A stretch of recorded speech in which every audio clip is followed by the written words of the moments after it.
সুপ্রিয় মাছ চাষি ভাইরা, আশা করি সকলে ভালো আছেন। সরকার এগ্রো ফিশারির পক্ষ থেকে সকলকে শুভেচ্ছা। আপনারা দেখছেন একটা হররা, এটা প্রায় 300 হাত একটা হররা। এটা দিনাজপুর একটা প্রজেক্টে যাবে। এই প্রজেক্টটা প্রায় 1 কোটি টাকার প্রজেক্ট, ঠিক আছে।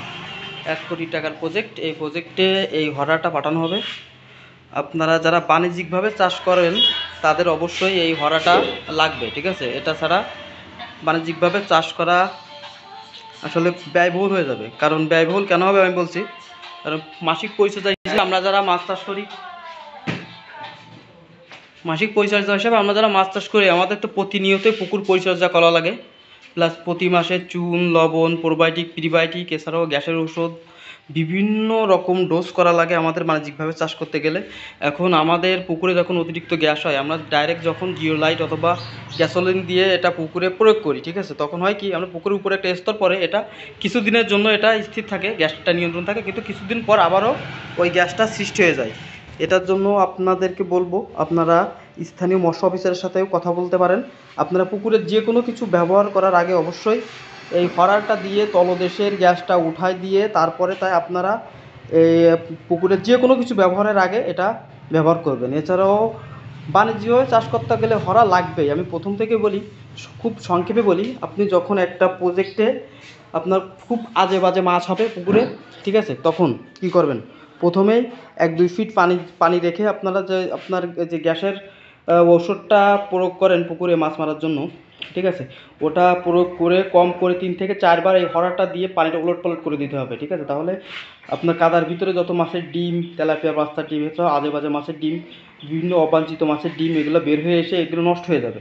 তা নাহলে কিন্তু ওইগুলো মাটির তলে থেকে যায়। পরবর্তীতে নতুন পানি হলে আবার এটা পরবর্তীতে আবার শুরু হয়। এরপরে আমি বলি, আপনাদের নিয়মিত পুকুরে আপনার এই যে হরাটা দিয়ে নিয়মিত পুকুরে তলদেশের গ্যাস কোঠায় দিতে হবে। বাণিজ্যিকভাবে চাষ করলে আমাদের প্রতিনিয়তই আমাদের পুকুরে প্রচুর পরিমাণে খাদ্য পড়ে এবং মাছের মলমূত্রেও অতিরিক্ত অ্যামোনিয়া গ্যাস এগুলো সৃষ্টি হয়।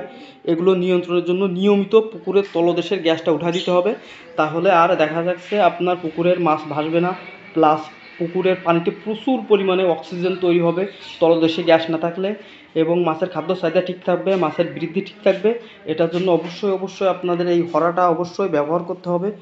সব সময়ের জন্য তলদেশ গ্যাস মুক্ত রাখতে হবে।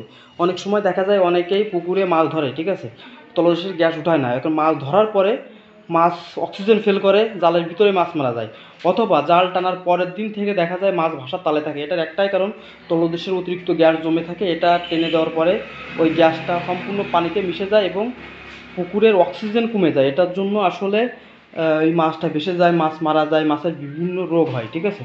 তাই আপনাদের বলবো, যারা আপনারা বাণিজ্যিকভাবে চাষ করবেন অবশ্যই এই হরাটা আপনারা রাখবেন। আপনাদের যাতে হরা যাদের লাগবে তারা আমার সাথে যোগাযোগ করতে পারেন। সরকার এগ্রো ফিশারি, আমাকে অনেকেই চেনে এখন অনলাইনে, আমি অনেকেই এখন চেনামুখ, জয়দেব সরকার, ঠিক আছে স্যার। যশোর জেলা, মনিরামপুর থানা, কপালিয়া গ্রাম আমার লোকেশন। আপনারা সরাসরি এসে এই হরাটা নিতে পারবেন, অথবা বাংলাদেশের যে কোনো জায়গায় আমি কুরিয়ার মাধ্যমে এটা পাঠাই দিব, ঠিক আছে। সম্পূর্ণ দেখেন, এই যে কাঠিটা দেখেন কত সুন্দর কাঠি, ঠিক আছে, খুব মজবুত করে এটা তৈরি করা হয়। আসলে এটা এত মজবুত যে একজনকে মনে করেন এটাতে ঘা দিয়ে একজনকে মাথা ফাটা ফেলানো যাবে, ঠিক আছে। এটা এত পরিমাণে মজবুত হয়, ঠিক আছে। সকলকে ধন্যবাদ। আসলে সবাই বুঝতে পারছেন বিষয়টি।